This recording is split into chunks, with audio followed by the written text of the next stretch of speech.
श्रीमद् भगवद गीता भारत की सबसे पवित्र और महान आध्यात्मिक पुस्तकों में से एक है। ये केवल एक धार्मिक ग्रंथ नहीं है, बल्कि जीवन को सही दिशा में जीने का पूर्ण मार्गदर्शन है। गीता मनुष्य को ये सिखाती है कि जीवन के संघर्षों, दुखों, भ्रमों और कर्तव्यों के बीच संतुलन कैसे बनाए रखा जाए। गीता का जन्म महाभारत के युद्ध भूमि कुरुक्षेत्र में हुआ। जब पांडवों और कौरवों के बीच युद्ध आरंभ होने ही वाला था, तब अर्जुन अपने ही संबंधियों, गुरुओं और मित्रों को युद्ध के लिए खड़ा देखकर विचलित हो गया। उसका मन मोह, करुणा और भय से भर गया। उसने अपने धनुष गांडीव को नीचे रख दिया और युद्ध करने से इनकार कर दिया। उसी समय अर्जुन ने श्री कृष्ण को अपना गुरु स्वीकार किया। तब भगवान श्री कृष्ण ने जो उपदेश दिया वही श्रीमद् भगवद गीता है। गीता में कुल 18 अध्याय और 700 श्लोक हैं। ये उपनिषदों का सार मानी जाती है और वेदांत दर्शन का आधार है। गीता का उद्देश्य मनुष्य को आत्मज्ञान देना, कर्तव्य का बोध कराना और मोक्ष का मार्ग दिखाना है। गीता की शुरुआत अर्जुन के विषाद से होती है। अर्जुन कहता है कि वो अपने ही स्वजनों को मारकर राज्य या सुख नहीं चाहता। उसका शरीर कांप रहा है, मुख सूख रहा है और मन भ्रमित है। ये स्थिति केवल अर्जुन की नहीं है, बल्कि हर उस मनुष्य की है जो जीवन में किसी बड़े निर्णय के समय भ्रम और डर से घिर जाता है। श्री कृष्ण अर्जुन को सबसे पहले आत्मा का ज्ञान देते हैं। वे कहते हैं कि आत्मा न जन्म लेती है और न मरती है। शरीर नश्वर है, लेकिन आत्मा शाश्वत है। जैसे मनुष्य पुराने वस्त्र त्याग कर नए वस्त्र धारण करता है, वैसे ही आत्मा पुराने शरीर को छोड़कर नया शरीर धारण करती है। इसलिए मृत्यु से डरने का कोई कारण नहीं है। जो मारा जाता है वो शरीर है, आत्मा नहीं।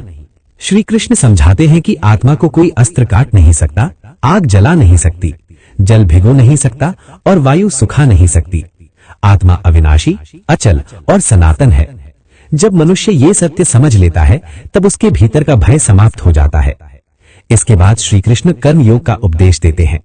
गीता का सबसे प्रसिद्ध और महत्वपूर्ण संदेश कर्म योग है। श्री कृष्ण कहते हैं कि मनुष्य का अधिकार केवल कर्म करने में है, फल पर नहीं। फल की चिंता किए बिना आसक्ति त्याग कर कर्तव्य भाव से कर्म करना ही सच्चा योग है। मनुष्य अक्सर फल की इच्छा में बंध जाता है। जब फल अच्छा मिलता है तो अहंकार आता है और जब फल खराब मिलता है तो दुख होता है। लेकिन जो व्यक्ति निष्काम भाव से कर्म करता है, वो न सुख में बंधता है न दुख में। वही सच्चा योगी है।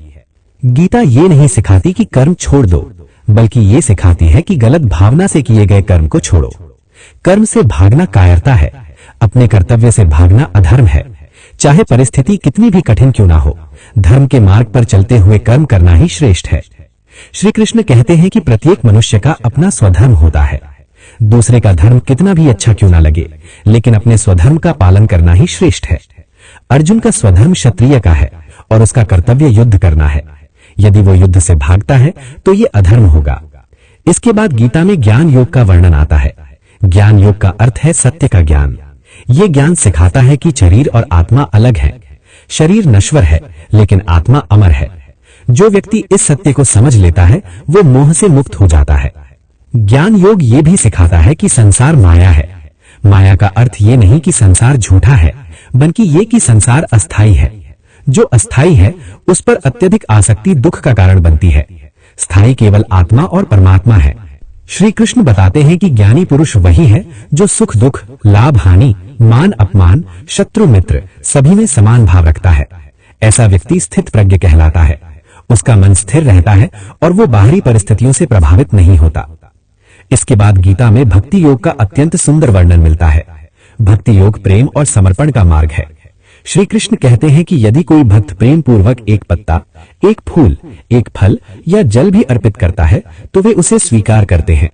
ईश्वर को भोग नहीं, भावना चाहिए। भक्ति में अहंकार का कोई स्थान नहीं होता। सच्चा भक्त अपने आप को ईश्वर का दास मानता है। वो हर परिस्थिति को ईश्वर की इच्छा मानकर स्वीकार करता है। भक्ति मनुष्य को भयमुक्त बनाती है और उसके हृदय में शांति भर देती है। गीता में 3 गुणों का भी विस्तार से वर्णन है। ये 3 गुण हैं सत्व, रज और तम। सत्व गुण से ज्ञान, शांति और पवित्रता आती है। रज गुण से इच्छा, कर्म और अशांति आती है। तम गुण से आलस्य, अज्ञान और अंधकार आता है। हर मनुष्य में ये तीनों गुण होते हैं, लेकिन किसी में एक अधिक होता है। जो व्यक्ति सत्व गुण में स्थित होता है वो शांत, संतुलित और विवेकी होता है। गीता सिखाती है कि मनुष्य को तम से रज और रज से सत्व की ओर बढ़ना चाहिए और अंत में तीनों गुणों से ऊपर उठ जाना चाहिए। गीता में योग का वास्तविक अर्थ भी समझाया गया है। योग केवल शरीर के आसन नहीं है, योग का अर्थ है मन और बुद्धि का संतुलन। जब मनुष्य का मन शांत और बुद्धि स्थिर हो जाती है तब वो योग में स्थित होता है। श्री कृष्ण ध्यान योग का भी उपदेश देते हैं। ध्यान द्वारा मन को नियंत्रित किया जा सकता है। अभ्यास और वैराग्य से मन को वश में किया जा सकता है। जो मनुष्य अपने मन को जीत लेता है वही सच्चा विजेता है। गीता में अहंकार के त्याग पर विशेष बल दिया गया है। अहंकार ही मनुष्य के दुखों का मूल कारण है। जब मनुष्य ये मानता है कि मैं ही करता हूं तब वो बंधन में पड़ जाता है, लेकिन जब वो ये समझ लेता है कि सब कुछ ईश्वर की इच्छा से हो रहा है तब वो मुक्त हो जाता है। श्री कृष्ण अर्जुन को अपना विराट रूप भी दिखाते हैं। इस विराट रूप में अर्जुन पूरे ब्रह्मांड को एक ही ईश्वर में समाहित देखता है। समय, मृत्यु, सृजन और संहार सब उसी परम सत्ता के रूप हैं। अर्जुन समझ जाता है कि वो केवल एक निमित्त मात्र है। इसके बाद श्री कृष्ण ये भी बताते हैं कि वे ही इस संसार के कर्ता, धर्ता और संहारता हैं। जो उनके शरणागत हो जाता है वे उसकी रक्षा करते हैं। ईश्वर पर पूर्ण विश्वास ही जीवन की सबसे बड़ी शक्ति है। गीता का अंतिम और सर्वोच्च संदेश शरणागति है।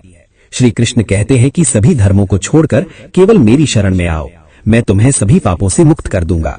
शोक मत करो।